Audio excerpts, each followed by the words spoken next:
Alright, so today what we're going to take a look at is the Dust Bowl, which is going to be happening during the Great Depression. It's not one of the causes of the Great Depression, but it's definitely not going to help us try to get out of it.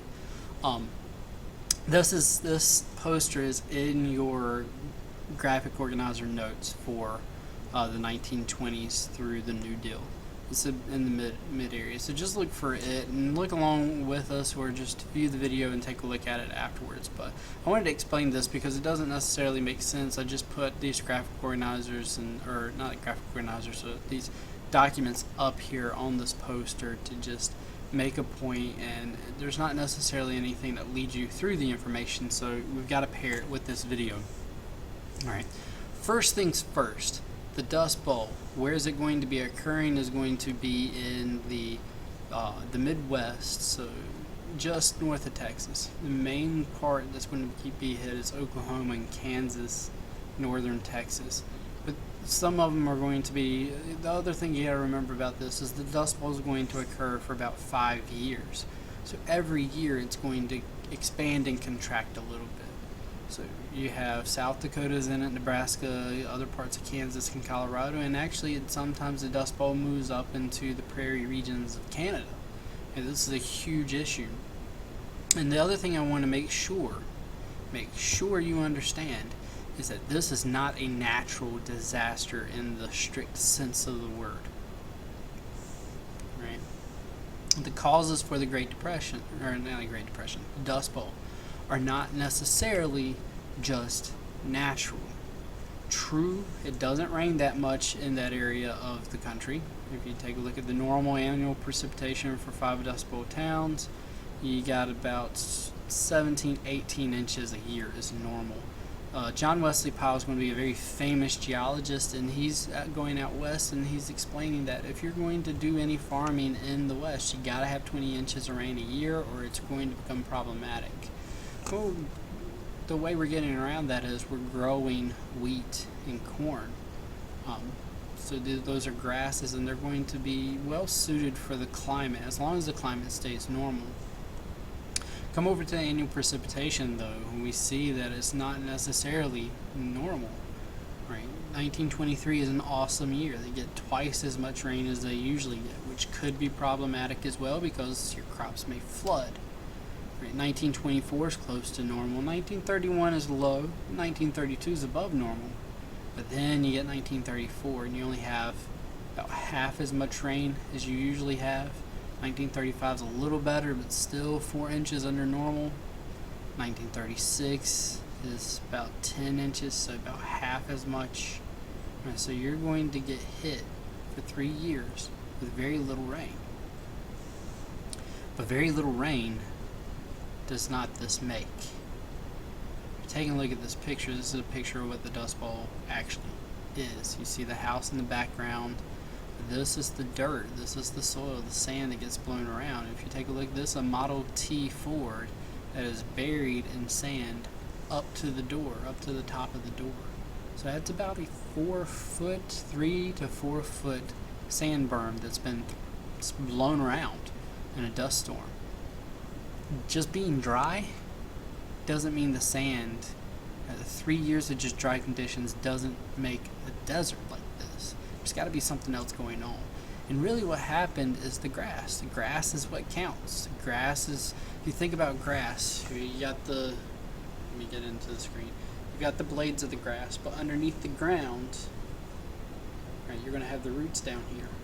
And those roots are going to grow together. If you've ever tried to plant like a shrub or just any plant that you've gotten from Home Depot or Lowe's, and you get them in those pots, and you pull the pots out, and you look at it, and there's just a big root ball where the roots have grown together and woven in together. That's what's happening with this grass on the Midwest. For centuries, those grass roots have intertwined and made like a fabric, like a blanket that's laying on top of the dirt. And even if it's dry, those roots are still there, and it's going to hold the dirt in place. So that when the rain comes, the roots get watered and the grass shoots back up. No problem. No harm, no foul. But if you think back to the 1830s, we've got an invention now that's helping us actually create these farms in the West? John Deere, not the tractor. Not the tractor. Remember, he invents the steel plow. And the big thing about the steel plow is you can put an edge on it. So you can make that plow into a knife, which what's going to happen to those grass roots? They're going to be cut apart. And once you cut enough of these grass roots apart, they're no longer that big thick blanket that's laying on top of the soil. Right now they're cut apart, and if you get any dryness, all that soil can now get up into the air and blow it away in these big dust storms. And we're over harvesting. We're putting in more farms, and we've gone from taking a look at this, you have 1879, you've got a little bit of the farmland that is opened up to farms, and now you have about 10 times as much, and the reason for that is now we have these big old tractors. Alright, so bye old Nelly, that horse, that cow isn't going to help you plow fields anymore. Now you're relying on these tractors, and we're over harvesting. Those tractors are also going to have us overproducing, which led to the falling farm prices in the 1920s, which contributed to the Great Depression in the first place. Whoops. So after the Dust Bowl starts to happen, you got to get out of Dodge. Right? You can't stay here. You can't grow anything in sand. And if you were able, even if you were able to, there's no rain. So in this area of Oklahoma, and Kansas and Colorado and Texas, those people have got to leave. So this map is showing their migration. They can't stay there. They're going to starve. So they've got to look for work. Now remember, again, this is during the Great Depression. So they've got to find work. They've got to find jobs, and we know that there are none. But they are still hopeful. Now in California, a lot of this eastern area is deserts, but in the central part to the western part, very fertile valleys, oranges, grapes, all different types of fruits are going to be growing here. Cabbage and lettuce, and California actually produces a lot of the fruits and vegetables for the rest of the nation.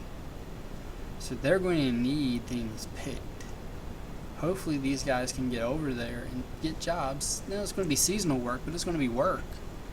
Picking fruits and vegetables for people. So they hear that there's jobs out there doing that, and they're used to that. They're used to doing agricultural work, so yeah, let's go. So they load up their entire family, and if you take a look at this picture, there's about 8 people in that car, so much so that they're just stacking their luggage and anything that they can really carry on top of it. Think of the Beverly Hills, if you've ever watched, I might be dating myself, if you've ever watched the Beverly Hillbillies, right, they've got this big old jalopy like this, and they've got everything piled on, including grandma on a rocking chair on top. This is essentially what's going on. They've got to go through the desert, get over the mountains, and into California. On this car that's overloaded and probably is about to break down anyway. A lot of times they describe these tires actually just popping from the pressure. So you drive for about 2 days and have to stop because your car breaks down from either the engine overheating or the tire being popped. But eventually you got to get over those mountains and get down into California.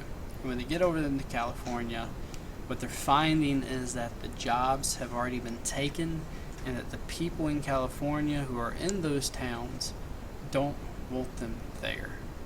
Because if you don't have a job and you're in this town, what are you going to be doing? How are you going to be contributing? Are you going to be a bum? Are you going to be stealing? There's a lot of distrust about these quote-unquote Okies or Dust Bowlers. Now the major road they're using to get to California is going to be Route 66, also called the Mother Road. That's going to be really famous in American culture, not only just because of the Dust Bowl getting out of Dodge type thing, but it's also going to be your first major vacation. Kind of the great American Western vacation is driving along Route 66 to get to California.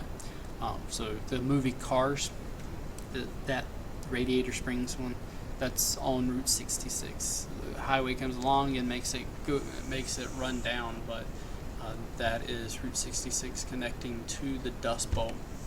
This is probably the most famous picture from the Dust Bowl, Dorothea Lange's migrant mother couple things I do want to point out about it. This is a staged photo. She is a migrant mother. She is an Okie. She's in California. She's living underneath a billboard. But the big thing about this is Dorothea Lange is telling her how to pose herself, how to hold her hand, how to look out like she's really, really sad, how to tell her children to look behind her and look almost like they're ashamed.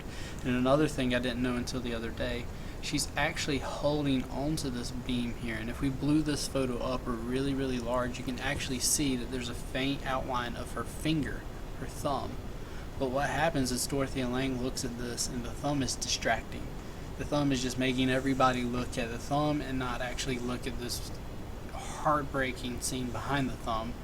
So she's actually, this is like 1930s Photoshop here. She actually takes a graphite pencil and manually draws over that thumb, making it blend in with the post so that nobody sees the thumb anymore. They focus on the picture, what she's trying to accomplish with the picture, and it's going to be one of the most famous pictures of the 20th century, actually.